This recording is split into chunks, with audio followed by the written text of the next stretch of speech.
ప్రతి ఒక్క intermediate college అదేవిధంగా వాళ్ళకి ఇస్తున్న ప్రక్రియని దాంట్లో తప్పులు చూసుకుంటూ దాన్ని దుర్వినియోగం చేసుకుంటూ కాలేజీలో పర్మిషన్లు చేయడం కానీ ఇల్లీగల్గా అన్ఆథరైజ్గా కాలేజీలో రావడం కానీ ఏ విధంగానైతే జరుగుతుందో దాన్ని తప్పుపట్టి ఆ విధాన్ని కొన్ని కాలేజీలని బాహాటంగానే ఏ విధంగానైతే అధికారులు డైరెక్ట్గా వాళ్ళ అధికార దుర్వినియోగానికి పాల్గొన్నారో మా ప్రభుత్వంలో ఇట్లాంటివన్నీ చెల్లవని చెప్పి కరాఖండిగా చెప్పడం జరిగింది. రాష్ట్రంలో కానీ ఇటు హైదరాబాద్ కానీ ఎన్నో ఇంటర్మీడియట్ కాలేజీలు ఉన్నాయి, స్కూళ్ళు ఉన్నాయి.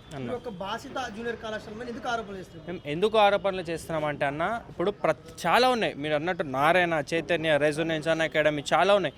సో ఆ విధంగా మేము ఏంటంటే ప్రతి కాలేజ్కి మేము రిప్రజెంటేషన్ ఇవ్వడం జరిగింది, ఆర్టీఐ ఫైల్ చేయడం జరిగింది, ఆర్టీఐ రెస్పాన్స్ రావడం జరిగింది.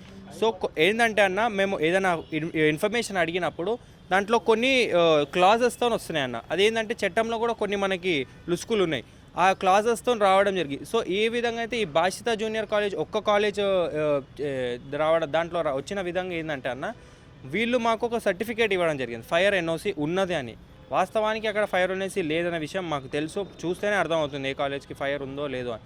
ఆ విధంగా మేము చూస్తే అక్కడ మాకు ఆ వచ్చిన ఫస్ట్ లెటర్లోనే మేము అన్నీ చూడడం జరిగింది. చూసినాక లాస్ట్ పేజ్ ఓపెన్ చేసేసరికి ఒక ఐఏఎస్ ఆఫీసర్, ఒక జిహెచ్ఎంసీ కమిషనర్గా ఎన్నడూ పనిచేయని ఐఏఎస్ ఆఫీసర్ ఒకసారి ఆయన ఐఏఎస్ ఆఫీసర్గా పనిచేశారు అని చెప్పి ఆయన డిజిటల్ సైన్ పెట్టడం జరిగింది.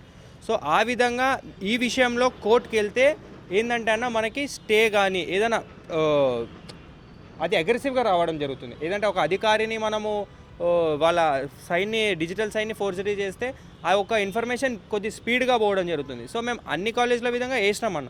కాకుండా ఈ ఒక్క విషయం ఏంటంటే, వీళ్ళు డైరెక్ట్ అధికారి ఎన్ఓసి ఫైర్ ఎన్ఓసికి ఒక సబ్జెక్ట్కే అసలు ఆయన ఫిట్ ఐ మీన్ ఏమంటారు, ఒక కమిషనర్కి సంబంధం ఉండదు. డిఎఫ్ఓ డిస్ట్రిక్ట్ ఫైర్ ఆఫీసర్కి దాని పరిధికి వస్తుంది అన్న ఏంది ఎన్ఓసి. కానీ అది కాకుండా ఒక జిహెచ్ఎంసీ కమిషనర్ ఇచ్చారు అని చెప్పి ఆయన ఎన్నడూ కమిషనర్గా పనిచేయలేదు. మాకు కూడా తెలుసు అధికారి ఎన్నడూ కమిషనర్గా పనిచేయని అధికారిని సైన్ పెట్టి వీళ్ళు ఇవ్వడం జరిగింది అన్న.